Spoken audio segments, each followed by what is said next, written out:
Hello, my name is Martina Peters and I'm the Head of Conservation for the St Helena National Trust. The cloud fire is well thought of by the Queen of St Helena as it was voted one of the 7 wonders of St Helena Island twice. It offers the opportunity to get up and close with these unique species in their natural habitat. In some cases, there are some unique tree species with less than 10 individuals in the wild. It also provides around 40% of the island's water supply, the majority of which is through mist capture, which is best done by the native species. The island has become drought prone, with water shortages occurring in 2013, 2016 and 2019, so it's not just an environmental issue.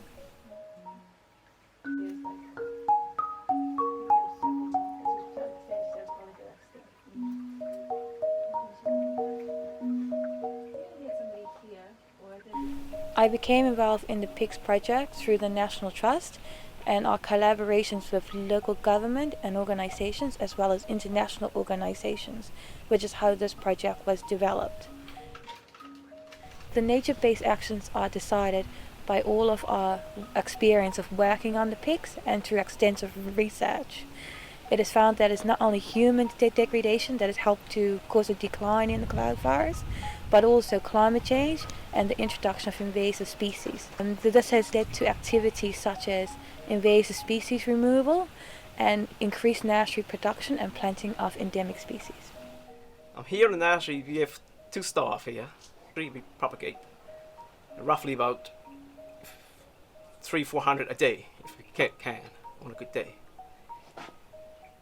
And we go to like old trees to collect seed with better genetics and stronger plants. And we propagate for the 2 field teams.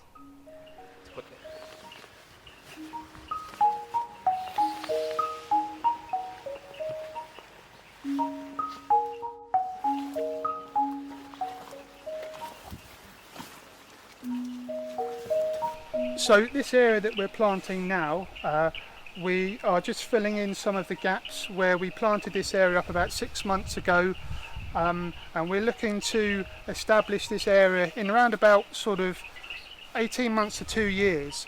It will get to the stage where it's pretty much supporting itself. What we're aiming to do here is create ground cover so that the endemic species can crowd out any seedlings, invasive species that are trying to take hold in this area. Where the invasive species have taken over, the ability for the peaks to store water after heavy rains has been diminished. So by restoring the cloud forest, we're actually helping capture water, which is going to help with the human population on St Helena. Working with international partners and sharing best practices has helped us to learn from reforestation projects around the world. They have helped to provide input into practical aspects, research, as well as communicating our project to the wider world.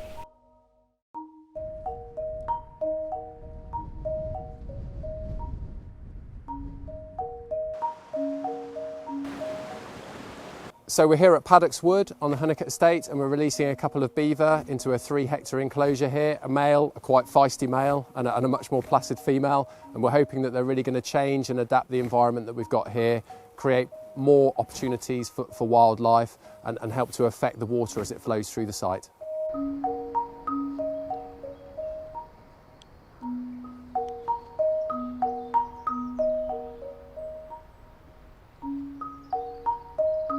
So flooding can cause real issues in people's lives, certainly with the more extreme weather events we're seeing as a result of climate change. We're seeing more rainfall and more flooding, and then in the warmer months more drought, so much more extreme weather.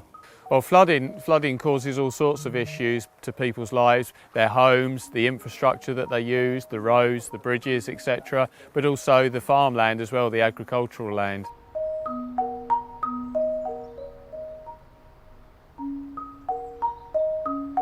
Over the last 10 years, not only have we seen our key species, our rarer species decline, it's the generalist species that have dropped away as well. So over the short term, moving beavers into here, we're hoping to see a real dynamic change. They're really going to drive change in that environment. It's superficially looks a nice piece of wet woodland, but it's a pretty similar environment year on year. With beavers in there, with that engineer in there that's going to change it and create all those different niches and mosaics of habitat, we're going to see an increase in the number of species that are there. Part of our project is about working with natural process. So as ecosystem engineers, green engineers, the beavers will alter the habitat they're introduced to by felling trees, opening up the woodland canopy to allow more light in, which then promotes growth of the shrub layer species. They'll also store a lot more water. I've been working for the National Trust for over 37 years now, and I think my colleagues are tired of hearing me say this is the most exciting time I've ever known to be a ranger. So to be releasing beavers here is hugely exciting. Who would have thought that was possible a few years ago? The beavers will do what beavers do, and hopefully the wildlife and the environment will respond accordingly. So the changes I'd like to see from the beaver project is that bringing back nature, so bringing back that variety, and also in helping to slow the flow of water through the catchment, hold water at dry at times, and improve water quality. Climate change is an issue that affects everybody, and not just everybody, everything, wildlife and the landscape, and it's important the National Trust takes a key role.